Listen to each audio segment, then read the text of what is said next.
Hello and Happy New Year. I am honestly so excited about this video because I've had a lot of compliments and questions about shading with charcoal pencils, and really the only way to show you is through a video. It just, I don't know about you guys, but it's kind of nerve-wracking putting together a video, but here it is.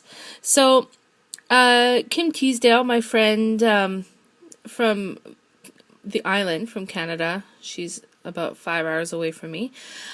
We've gotten together a couple times and scrapbooked and made cards together, and her coloring is just fantastic, and it has this element of depth and high contrast, and I always wondered how she got the look. And she uses Tombow watercolor markers, and I of course use Copics primarily, but she shared her secret with me about getting that dimension and contrast, and it's these General's Pastel chalk pencils. And I got a set that comes with a bunch of different colors, and I primarily use the black color. It took a little while for these pencils to come in, so I'm a really impatient person by nature, and I went to Michael's to try and find something comparable, and I picked up a couple different kinds of charcoal pencils. So General's, the maker of the pastel chalks, they also make charcoal pencils, and so I got a set that has an extra soft, and then I also got Derwent charcoal pencils. So I will say that the charcoal pencils work very similar to the pastel chalk. The pastel chalk is just really easy to blend. And I also use a blending stump, and just have to make sure that it's sharp at the end. So as I said before, Kim uses watercolor markers to color, and I use Copics, and really I found that this technique is great on top of any medium.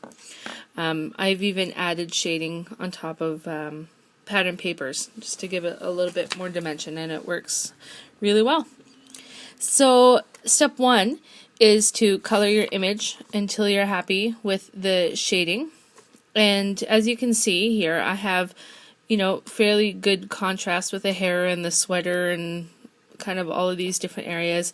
But what these pencils do is it adds an element of actual shadow-like effect. So it's really cool once it's completed. So that's step one, coloring. Step two, we're going to take this pencil, and I'm just going to color really lightly on the stamped line of where I want to add shadow. And I kind of just do one area at a time and judge if I want to go further with the shading. So I'm just going to do that, the top of the arm. So once I've added the chalk pencil, use the blending stump, and I'm just going to drag it up a little bit. Her arm would be casting a little bit of a shadow onto her chest and onto that turtleneck there. Okay, so next I would maybe go underneath the arm, and it doesn't need to be heavy at all. If you were here, you would see that I'm barely touching the paper. Here I put a little bit more than I would like, but I'll show you about that in a second. Okay, so I'm just going to blend with the stump again. This time I'm going to pull the shadow down. And here, just at the top, I put a little bit too much pencil, and the great thing about this product is it is erasable. So if you've gone a little bit too heavy in an area, you can always just take it away with the eraser.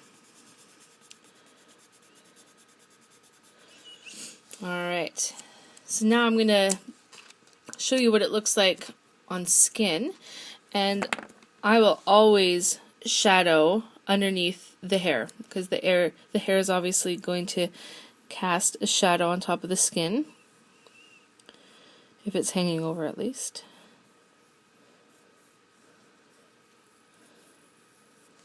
And this is another place where I will use an eraser, sorry, if the skin looks a little bit too muddy.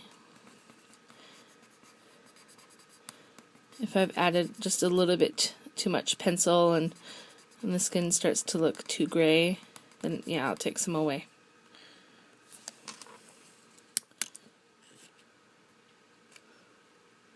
Okay, so I would continue the whole image in that vein. In particular, here where there's one leg kind of on top of the other, or in front of.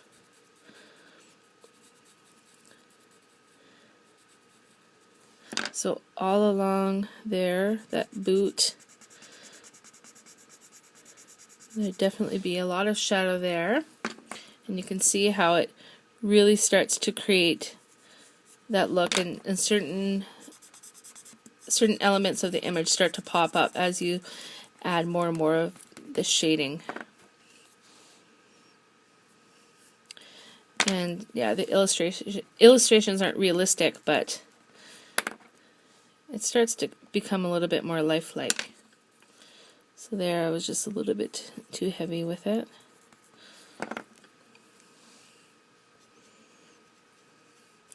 It also says on the box that the eraser that comes on the end of the pastel chalk pencils can be used as a blending device in and of itself. So I also have another eraser that I keep on hand because I'm often adding things and taking them away.